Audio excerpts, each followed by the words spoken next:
আসসালামু আলাইকুম। এখন আপনারা দেখতে পাচ্ছেন জান্নাতুল বাকি বা কবরস্থান, এটা মদিনাতে অবস্থিত মসজিদে নববীর পাশেই। প্রিয় নবী সাল্লাল্লাহু আলাইহি সাল্লামের পরিবারের অধিকাংশ সদস্য অর্থাৎ তার স্ত্রী, কন্যা, ছেলে, অন্যান্য আত্মীয়-স্বজন থেকে শুরু করে হাজার, হাজার সাহাবীদের কবর রয়েছে জান্নাতুল বাকিতে অর্থাৎ এই কবরস্থানে। এই যে আমার বাম সাইডে সামনে সব জায়গাতেই দেখা যাচ্ছে এগুলো কিন্তু কবর। আর এই যে মসজিদে নববী, এই মসজিদে নববীর পাশেই এই কবরস্থান। এটা মদিনার শহরে। এই দেখুন, এই যে সবাই ফজর নামাজের পরে এইখানে কবর জিয়ারত করার জন্য এখানে যেতে দেয়। তখন এই যে আমরা গিয়েছি সূর্য ওঠার একটু আগে। এই দেখুন, এটা এই যে ছোট ছোট একটু ইট দিয়ে দেওয়া, ঘেরাও দেওয়া আছে, এটাই কিন্তু কবর। বিশ্বনবী হযরত মুহাম্মদ সাল্লাল্লাহু আলাইহি সাল্লাম এর স্মৃতি বিজড়িত শহর সৌদি আরবের মদিনা সারা বিশ্বের মুসলিমদের কাছে সমাদৃত এবং পৃথিবীর সর্বশ্রেষ্ঠ মানবকে বুকে ধারণ করে আছে বলে সুপরিচিত এই আলোকিত শহর মদিনা। এই দেখুন, আমরা নামাজ পড়েছি মসজিদে নববীতে। মসজিদে নববীতে ফজর নামাজ পড়ার পরে এই যে এখানে একটু উঁচু জায়গা, এই যে এইখান থেকে এখন ওই ঢুকবো। এটাও কিন্তু মসজিদে নববীর এরিয়া। আর এই যে এখান থেকে যেতে হবে এই মসজিদে বাকি কবরস্থানে। এই যে কবরস্থানের অংশ দেখা যাচ্ছে। এই যে এখানে পুলিশ সদস্যরাও আছে সবখানে পাহারা। এই যে আমরা এখন গেট হয়ে ভিতরে ঢুকছি। এই যে এখন ঢুকে পড়লাম। এই দেখুন সম্পূর্ণ কবর, বিভিন্ন ধরনের কবর। কবরে কিন্তু কোনো নাম ফলক নেই। মদিনাতুল মুনাওয়ারার নবীজি সাল্লাল্লাহু আলাইহি সাল্লামের অসংখ্য স্মৃতিময় নিদর্শনগুলির মধ্যে অন্যতম হলো জান্নাতুল বাকি। মহিমান্বিত এই জায়গাটি মসজিদে নববীর দক্ষিণ পূর্বে অবস্থিত মুসলিম জাতির কাছে ঐতিহাসিকভাবে গুরুত্বপূর্ণ একটি কবরস্থান। এই যে বেশি তো ফজর নামাজের পরে একটু অন্ধকার অন্ধকার, এই জন্য একটু এই যে দেখা যাচ্ছে লাইটের আলোর জন্য এই যে সব কবর। এই কবরস্থানে গেলেই আমাদের থেকে কত ভালো জ্ঞানী গুণী সব লোক এখানে শুয়ে আছে। এদের কথা চিন্তা করুন, আমরা এখন কি পরিস্থিতিতে, কি এইগুলো চিন্তা করলে মানুষের অন্যায় অবিচার করার সাহস হয় না। জান্নাতুল বাকি আরবিতে বলা হয় বাকিউল গারকাত, মাকবারাতুল বা বাকি। সৌদি আরবের মদিনায় অবস্থিত একটি কবরস্থান। এটি মসজিদে নবীর দক্ষিণ পূর্ব দিকে এই যে অবস্থিত। দক্ষিণ পূর্ব থেকে এই দেখুন এখানে একটা আলো পড়ছে, এটা একটু ভালো দেখা যাচ্ছে। ইমাম মালিকের কথা মতে জান্নাতুল বাকিতে অন্তত 10,000 সাহাবার কবর রয়েছে। এই কবরস্থানটি ঐতিহাসিকভাবে গুরুত্বপূর্ণ। এখানে হযরত মুহাম্মদ সাল্লাল্লাহু আলাইহি সাল্লাম এর অনেক আত্মীয় ও সাহাবাদের দাফন করা হয়েছে। হযরত মুহাম্মদ সাল্লাল্লাহু আলাইহি সাল্লাম এই কবরস্থানে বেশ কয়েকবার এসেছেন। জান্নাতুল বাকির পেছনে একসময় একটি ইহুদি কবরস্থান ছিল।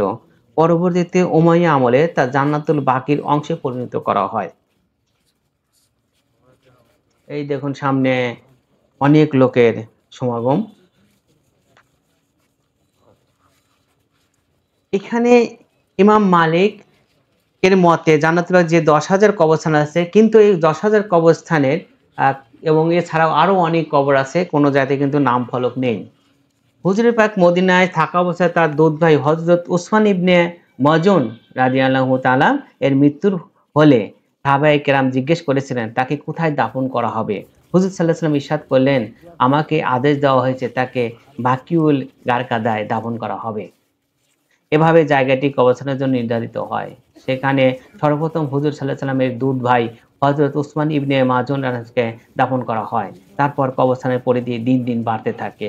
বর্তমানে বিশাল জায়গা জুড়ে বিস্তৃত জান্নাতুল বাকি। হযরত সাল্লাল্লাহু আলাইহি সাল্লাম প্রায় শেষ রাতে জান্নাতুল বাকিতে যেতেন এবং দোয়া করতেন। দোয়ায় নবী করিম সাল্লাল্লাহু আলাইহি সাল্লাম বসবাসকারী সাল্লাল্লাহু আলাইহি সাল্লাম কবরবাসীদের জন্য দোয়া প্রার্থনা করতেন। জান্নাতুল বাকি জিয়ারতের জন্য খুলে দেওয়া হয় ফজর ও আসর নামাজের পর। এই সময় পুরুষরা জিয়ারতের জন্য ভেতরে যেতে পারেন। ইসলামী শরীয়তে নারীদের জন্য কবর জিয়ারত করা বৈধ নয়। এজন্য নারীদের ঢুকতে দেওয়া হয় না জায়গাতে। মুহাম্মদ সাল্লাল্লাহু আলাইহি সাল্লাম হিজরত করে মদিনায় আসার সময় জান্নাতুল বাকি স্থান সবুজ গাছে আচ্ছাদিত ছিল। মুহাম্মদ সাল্লাল্লাহু আলাইহি সাল্লাম এর স্ত্রী আয়েশা রাদিয়াল্লাহু তাআলা বলেছেন, হযরত রাসূল সাল্লাল্লাহু আলাইহি সাল্লাম শেষ রাতে জান্নাতুল বাকির দিকে বেরিয়ে যেতেন এবং বলতেন, হে কবরের মুমিন সম্প্রদায়, তোমাদের প্রতি শান্তি বর্ষিত হোক। তোমাদের নিকটে শেষে যা তোমাদেরকে ওয়াদা দেওয়া হয়েছিল, কাল কিয়ামত পর্যন্ত তোমরা অবশিষ্ট থাকবে এবং ইনশাআল্লাহ নিশ্চয়ই আমরাও তোমাদের সঙ্গে মিলিত হব। হে আল্লাহ, তুমি বাকি বাসীদের ক্ষমা করে দাও। মসজিদে নববী নির্মাণের সময় তিনি হযরত মুহাম্মদ সাল্লাল্লাহু আলাইহি সাল্লাম অর্থাৎ মসজিদের স্থানটি দুজন এতিম শিশুর কাছ থেকে কিনে নেন। তার এক সাহাবী আসাদ বিন জারারার মৃত্যুর পর মুহাম্মদ সাল্লাল্লাহু আলাইহি সাল্লাম কবরস্থানের জায়গা নির্ধারণ করেন। আসাদ বিন জারারা ছিলেন এখানে দাফন হওয়া প্রথম আনসার ব্যক্তি। ওসমান বিন মাজনুন এখানে দাফন হওয়া প্রথম মুহাজির ব্যক্তি। দ্বিতীয় হলো ওসমান ইবনে আফফানের মৃত্যুর পর তাকে এখানে দাফন করা হয়। তখন তার কবরটি পার্শ্ববর্তী ইহুদি কবরস্থানের মধ্যে পড়ে। খলিফা প্রথম মুয়াবিয়া তার সম্মানে এই স্থানকে জান্নাতুল বাকির অংশ করে নেন। উমাইয়া খেলাফতের সময় তার কবরের উপর প্রথম গম্বুজ নির্মিত হয়। অন্যান্য সময়ে এখানকার বিভিন্ন কবরের উপর গম্বুজ ও স্থাপনা নির্মিত হয়েছে, পরে তা ভেঙে দেওয়া হয়। জানা গেছে মসজিদে নববী ও জান্নাতুল বাকির মাঝখানে হারতুত দাগওয়াত নামে একটি পাড়া ছিল। সেখানে মসজিদে নববীর খাদেমরা পরিবার নিয়ে বসবাস করতেন। 1405 হিজরিতে মসজিদে নববী সংস্কারের সময় এই পাড়া অন্য জায়গায় স্থানান্তর করা হয়। এখন জায়গাটি মসজিদে নববীর বারান্দা হিসেবে ব্যবহৃত করা হচ্ছে।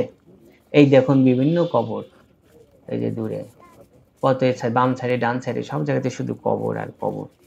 জান্নাতুল বাকি এরপর রয়েছে আবু জর নামে একটি সড়কে পেরিয়ে জান্নাতুল বাকি কবরস্থান। চতুর্দিকে আছে 1724 মিটার দীর্ঘ উঁচু দেয়াল। পশ্চিম দিকে আছে একটি বড় গেট। কবরস্থানে যাওয়ার জন্য প্রশস্ত সিঁড়ি। মদিনায় হজ পালনকারীদের মৃত্যু হলে জান্নাতুল বাকিতে দাফনের সুযোগ মেলে। মদিনাবাসীদেরও মৃত্যুর পর এখানে দাফন করা হয়। জান্নাতুল বাকির এক পাশে মরদেহ গোসল করানো এবং কাফন পরানোর ব্যবস্থা রয়েছে। ওসমানী খেলাফতের সময় জান্নাতুল বাকিতে সাহাবীদের কবরের উপর স্থাপনা ছিল। পরবর্তী সৌদি সরকার এই স্থাপনাগুলো সরিয়ে নেয়। সৌদি বাদশাহ ফয়সাল বিন আব্দুল আজিজ এর আমলে উত্তর দিকে কবরস্থান 6000 মিটার প্রশস্ত সম্প্রসারণ করা হয়। কবরস্থানের ভেতর তৈরি করা হয় পাকা রাস্তা। এরপর বাদশাহ ফাহাদের আমলে আশপাশের পাড়া, বাজার ও সড়ক জান্নাতুল বাকির অন্তর্ভুক্ত করে সংস্কার করা হয়।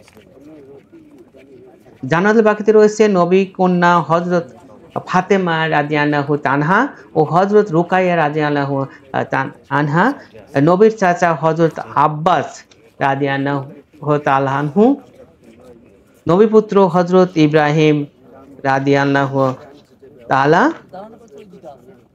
তার দৌহিত্র বা নাতি ইমাম হাসান রাদিয়াল্লাহু তাআলা, হযরত উসমান ইবনে মাজুন, নবীর দুধ মাতা হালিমা, উম্মুল মুমিনিন হযরত আয়েশা রাদিয়াল্লাহু আনহা, ইসলামের তৃতীয় খলিফা হযরত উসমান রাদিয়াল্লাহু তাআলা এর কবর রয়েছে এখানে। প্রতি বছর হজের সময় মদিনায় অবস্থানরত কোনো হজ পালনকারীর মৃত্যু হলে জান্নাতুল বাকিতে দাফন করা হয়। এছাড়া মদিনার বাসিন্দারা মারা গেলে এখানে দাফনের সুযোগ পায়। তবে মুহাম্মদ সাল্লাল্লাহু আলাইহি ওয়াসাল্লাম এর সাহাবাদের ইতিহাস সংরক্ষণের অংশ হিসেবে এই কবরস্থানের শুরুর অংশে যাদের সমাহিত করা হয়েছে তাদের স্থানে এখন আর নতুন করে কাউকে কবরস্থ করা হয় না। সৌদি সরকারের তত্ত্বাবধানে জান্নাতুল বাকি জিয়ারতের জন্য ফজর ও আসরের নামাজের পর খুলে দেওয়া হয়।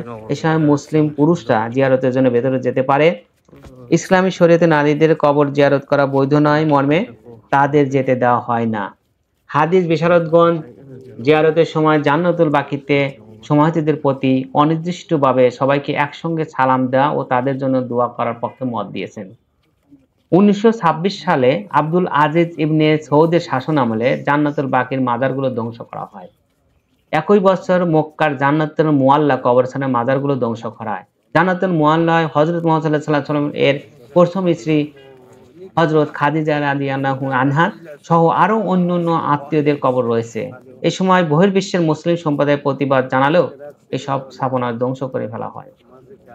সমাজে গুরুত্বপূর্ণ ব্যক্তিগুলোর মধ্যে মুহাম্মদ সাল্লাল্লাহু আলাইহি ওয়াসাল্লাম আত্মীয় সাহাবীদের মধ্যে রয়েছে খাদিজা বিনতে মুয়ালিদ ছাড়া মুহাম্মদ সাল্লাল্লাহু আলাইহি ওয়াসাল্লাম অন্যান্য স্ত্রীগণের কবর রয়েছে এই মসজিদে মসজিদ না জান্নাতুল বাকি কবরস্থানে মুহাম্মদ সাল্লাল্লাহু আলাইহি ওয়াসাল্লামের শিশু পুত্র ইব্রাহিম সাল্লাল্লাহু আলাইহি ওয়াসাল্লাম ইব্রাহিমের রুকাইয়াত বিনতে মুহাম্মদ সাল্লাল্লাহু আলাইহি ওয়াসাল্লামের কন্যা ফাতিমা বিনতে আসাদ মুহাম্মদ সাল্লাল্লাহু আলাইহি ওয়াসাল্লামের চাচী আলী ইবনে তালিবের মা সমস্ত অন্যান্য আত্মীয়দের মধ্যে রয়েছে সাফিয়া ও আতিকা ফাতিমা বিনতে মুহাম্মদ মানে মুহাম্মদের সাল্লামের এর কন্যা তার দাফনের স্থানে সুনির্দিষ্ট নয় ওসমান ইবনে আফফান মুহাম্মদ সাল্লাল্লাহু আলাইহি ওয়াসাল্লাম এর সাহাবী তৃতীয় খলিফা তার কবর এখানে রয়েছে এছাড়া তিনি রাসূলের জামাতাও ছিলেন ওসমান বিন মজনুন মুহাম্মদ সাল্লাল্লাহু আলাইহি ওয়াসাল্লামের সাহাবী আব্বাস ইবনে আব্দুল মুত্তালিব মুহাম্মদ সাল্লাল্লাহু আলাইহি ওয়াসাল্লামের চাচা ফাতিমা বিনতে হিজাম উম্মুল বানিন বলে পরিচিত ফাতিমার মৃত্যুর পর হযরত আলী আবু তালিব তাকে বিয়ে করেন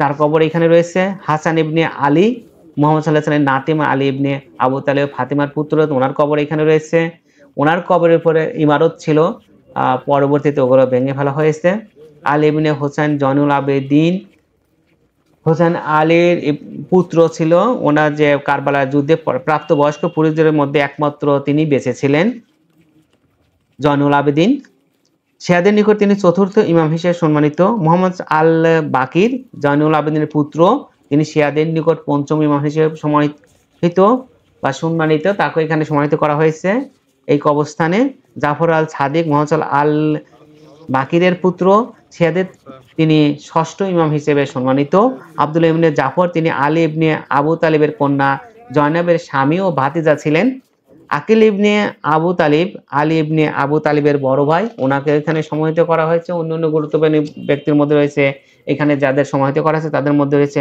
মালিক ইবনে আনাস ইসলামের আইন বিশারদ ওনা ছিলেন মোহাম্মদ হায়া আল সিদ্দি তিনি ইসলামী পণ্ডিত ছিলেন ইমাম শামীম ইসলামী পণ্ডিতের পক্ষে শাসনের স্বাধীনতা সংগ্রামী ছিলেন মোহাম্মদ সাইদ তানুয়ামি মিশরের গ্র্যান্ড মুফতি ছিলেন প্রথম ইদ্রিস লিবিয়ার রাজা হাসান আস সেনুসি লিবিয়ার যুবরাজ ছিলেন মোহাম্মদ জাকারিয়া কান্দলবি ইসলামী পণ্ডিত ও ফাজাইল আমল গ্রন্থের লেখক শওকত আলী হায়াত ইসলামী পণ্ডিত ছিলেন দ্বিতীয় আব্দুল মজিদ ও ওসমানী খেলাফতের শেষ খলিফা ওনারও কবর এখানে রয়েছে এই যে দেখুন ওই যে গুলো দেখা যাচ্ছে উঁচু কি বলে মিনার গুলো রয়েছে ওইটাই মসজিদে নববীর এই দেখুন এই যে এই পাশে এইগুলো সম্পূর্ণ কবর এই জন্য তো বলা হয় কারো যদি মনে যদি কোনো অহংকার জেগে থাকে তখন কবরস্থানে ঘুরে আসুন কবরস্থানে গেলে মানুষের মন শান্ত হয় এই কবরস্থানে অনেক জ্ঞানী গুণী সাহাবীন নবী রাসূলদের কবর রয়েছে এগুলো সবাইকে মরতে হবে মৃত্যুর পরে তাদেরকে এই কবরস্থ করা হবে এই কবরগুলো দেখলেই মানুষের মনে তখন আর অহংকার থাকে না এই যে আমাদের বাংলাদেশে কিন্তু কবরের গুলোতে অনেক জায়গাতে নাম ফলক এখানে কোনো নাম ফলক নেই এবং কোনো গাছগাছালি থাকে এখানে দেখুন কোনো গাছগাছালিও নেই এখানে দেখুন শুধু কবর আর কবর এখানে শুধু একটু পাথর দেওয়া আছে আর দূরে যে দেখা যাচ্ছে জুম করে দেখাচ্ছে এটা মসজিদে নববীর অংশ এই যে মসজিদে নববীর এরিয়া যে মদিনা যে শহর ছিল সে পুরো শহরটাই কিন্তু মসজিদে নববীর এরিয়া হয়ে গেছে আর এই পাশেই এটা হলো কবরস্থানটা কিন্তু অনেক বড় এখানে কিন্তু অনেক জায়গা বিভিন্ন জায়গাগুলো বরাদ্দ করা হয়েছে কবর দেওয়ার জন্য এই যে দেখা যাচ্ছে এই সাইড থেকে হেঁটে ওই সাইড দিয়ে বের হতে অনেক সময় লাগছে কিন্তু ফার্স্টে শুরু থেকে বের হয়ে ঢুকে এখান থেকে এখন এই মসজিদের এখান থেকে চলে যাব এখানে তৃতীয় খলিফা হযরত উসমান রাদিয়াল্লাহু তাআলার কবর রয়েছে হযরত আয়েশা রাদিয়াল্লাহু আনহা ওনার কবর রয়েছে মা ফাতিমার কবর রয়েছে এইখানে বিভিন্ন সাহাবী নবীর হযরত খাদিজা নবীর প্রথম স্ত্রী ওনা বাদে প্রায় সব নবীর স্ত্রীগুলোর কবরই এইখানে রয়েছে এখনো মদিনার বাসীরা মৃত্যুবরণ করলে এখানে কবর দেওয়া হয় আর হাজী সাহেবরা যখন হজ করতে যান তখন যদি তাদের মৃত্যু হয় মদিনাতে তখন এইখানে কবর দেওয়া হয় এই দেখুন কবুতর এই সৌদি আরবে সবখানে শুধু কবুতর এইখানেও কিন্তু কবুতর অনেক জায়গাতে কবুতর নবী কে রক্ষা করেছিল যখন নবী হিজরত করে তখন এই পাহাড়ে যখন আশ্রয় নিয়েছিল মক্কাতে হযরত মুহাম্মদ সাল্লাল্লাহু আলাইহি ওয়াসাল্লাম আর প্রথম খলিফা আবু বকরের সাথে তখন যখন গুহাতে আশ্রয় নিয়েছিল তখন এই কবুতর ওইখানে বাসা বেঁধে ডিম পেড়েছিল। তখন বিধর্মীরা ওইখানে গিয়ে দেখেছিল যে ওইখানে কবুতর বাসা দিয়েছে, এর জন্য ওনারা খোঁজ নেয়নি। এজন্য কবুতরকে ওনারা অনেক সম্মান করে থাকেন সৌদি আরববাসী। আমরা যারা বিদেশ থেকে অন্য দেশ থেকেও হজ করতে যায় বা উমরা করতে যায়, অনেকেই কবুতরগুলোকে খাবার দেয়। 5 রিয়াল করে 1 প্যাকেট খাবার পাওয়া যায়। এই খাবারগুলো ওইখানে যেকোনো জায়গা, অনেক জায়গাতে এগুলো থাকে। মসজিদে নববীর আশেপাশে, আর এটা তো কবরস্থান, এখানে তো খাবার দেয় না, খাবার দেয় মসজিদে নববীর পাশে। ওইখানে খাবার দিলে খাবারগুলো এগুলো খেয়ে থাকে। এই দেখুন এখান থেকে এখন ওনারা বের হচ্ছে, আর এই সূর্য এই যে এখন একটু উঠতেছে, উঁকি দিচ্ছে। এই যে দেখুন এই সূর্য একটু দেখুন, এই যে সূর্য এখন উঠতেছে। আমরা যেহেতু ফজর নামাজের পরে নামাজ শেষে জানাজা হয়েছে, জানাজার নামাজ পরে আমরা এখানে ঢুকেছি। দিনে 2 বার এখানে ঢোকার সুযোগ হয়, ফজর নামাজের পরে আর আসর নামাজের পরে। এইখানে এই 2টা টাইমে এখানে ঢোকার সুযোগ হয়। এখানে মেয়েদের ঢোকার জন্য কোনো অনুমতি নেই, শুধু ছেলেরাই ঢুকতে পারে। এই যে সূর্যর আরেকটা দেখাচ্ছে, যে এখান থেকে কিন্তু ঢুকে এই দিক দিয়ে বের হচ্ছে। এই যে এরিয়া, এইখানে ওই দিকে কিন্তু আরো অনেক বড় এরিয়া এই কবরস্থানের।